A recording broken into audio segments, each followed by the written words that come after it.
ಇದ್ದೀರಾ ಎಲ್ರು? ನನ್ನ ಮಗನಿಗೆ 9 ತಿಂಗಳು ತುಂಬಿ 10ನೇ ತಿಂಗಳು. Okay, hi hi.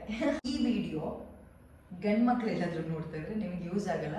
ದಯವಿಟ್ಟು ನೀವು ಹಂಗೆ ಆಚೆ ಹೋಗಿ, ನಿಮ್ಗೆ ಇದರಿಂದ ಏನು ಯೂಸ್ ಇಲ್ಲ. ನಾನು ಜಸ್ಟ್ ಹೆಣ್ಮಕ್ಳು ವಿಚಾರ ಅಷ್ಟೇ ಮಾತಾಡ್ತಿರೋದು. ಇವಾಗ ಮನೆ ಬಾಗ್ಲನ್ನು ಲಾಕ್ ಮಾಡಿ ಅಷ್ಟೇ. ಅಡ್ಡದಾರಿಯಿಂದ ಎಲ್ಲ ದಪ್ಪ ಮಾಡಕ್ ಹೋಗ್ಬೇಡಿ. ನಮಸ್ಕಾರ ಆ್ಯಂಡ್ ವೆಲ್ಕಮ್ ಬ್ಯಾಕ್. ಹೇಗಿದ್ದೀರಾ ಎಲ್ರು? ಕೇಳು, ಹೇಗಿದ್ದೀರಾ ಎಲ್ರು?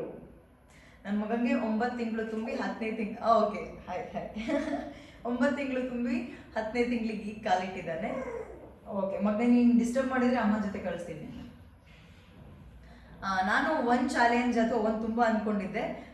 ನನ್ನ ಮಗನಿಗೆ 1 ವರ್ಷ ತುಂಬೋ ಅಷ್ಟೊತ್ತಿಗೆ ಅಥವಾ ಒಂದು ಬರ್ತಡೇ ಅಷ್ಟೊತ್ತಿಗೆ ಮುಂಚೆ ಹೇಗಿದ್ನೋ ಹಾಗೆ ಆಗಬೇಕು ಅಂದ್ಕೊಂಡಿದ್ದೆ. ಅಂದರೆ ಅಷ್ಟೇ ವೆಯ್ಟಿಗೆ ಬರಬೇಕು ಅಂತ. ಬಟ್ ಅದು ನಂಗೆ 9 ತಿಂಗಳಲ್ಲೇ ಆಗಿದೆ. So I am so happy. ಇವನು ನಾವು 1 ನಿಮಿಷ ನಮ್ಮ ಅಮ್ಮನಿಗೆ ಕೊಡ್ತೀವಿ. ಓಕೆ ಓಕೆ, ಬಾಯ್ ಹೇಳಿ ಹೋಗ್ಬಿಡು ಮಗನೇ, ಉಳಿದಿದ್ದು ನಾನು ಮಾತಾಡ್ತೀನಿ. ಬಾಯ್. ಸಾರಿ, 9 ತಿಂಗಳು ನನ್ನ ಮಗನಿಗೆ ಈಗ 10 ತಿಂಗಳು ನಡೀತಾ ಇದೆ.